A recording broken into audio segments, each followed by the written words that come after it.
today's video guys, nandito tayo sa Antipolo, nasa venue na tayo. Naikabit na natin yung tarpaulin kaya agad-agad na ako nagpalobo. Okay, pinagsama-sama na natin at ikakabit na nga natin ng mabilisan habang wala pang tao. Syempre mekos-mekos na natin yan guys.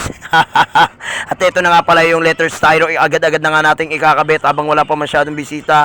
Kabit na rin tayo ng balloon ceiling sa taas. Syempre guys, pakita ko lang sa inyo. Ito guys, ayan, medyo okay na. At nagpatuloy pa rin tayo sa paggawa ng balloon dahil hindi pa tayo tapos. So ayan, okay. So habang inaayos natin tong yung letra, okay, lalagyan lang natin ng balon sa loob. Okay, once na natapos yan guys, ito dito naman tayo sa carpet. Okay, inayos ko na rin, nilatag na natin at inayos ko na rin yung litrato ng celebrant. At tapos na rin tayo sa balon guys, ito. Okay na tayo sa taas tsaka sa basic backdrop.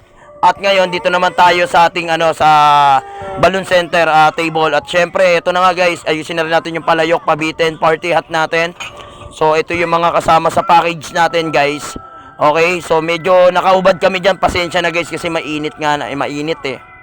Okay, so ito rin yung balloon stick natin. Okay, assorted po yan.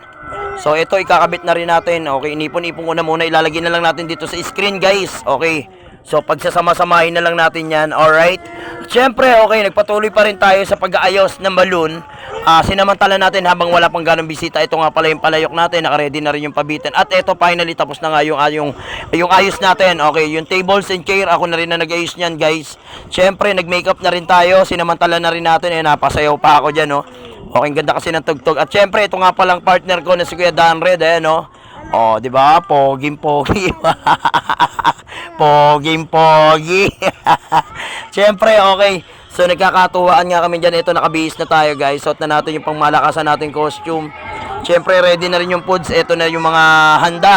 At syempre napakasarap guys. Kita nyo naman sila lang ang nagluto niyan, sila mami. Okay. At hindi lang yan guys. Ito nakita ko na naman yung aking best friend. Ito kaya tuwan-tuwa ko yung lechon Yan ang best friend ko guys. Kaya nag-picture taking muna kami ng best friend ko. Syempre mga ilang saglit lang, mga ilang oras tayong nag-antay. Okay, may mga bisita na, nag-start na tayo. Nag-picture taking na. Syempre nagpalaro na nga pala ako dyan guys. Hindi ko na nakunan yung paglalaro. At nagpa-eating time na tayo. Okay, so kainan na. Then after nung kainan, okay, nag-magic show na rin ako dyan guys. Ayan, tapos na yung party natin. So hindi ko na nakunan yung aking pagma-magic show. Better luck next time guys. Maraming salamat sa inyo. God bless. Bye-bye.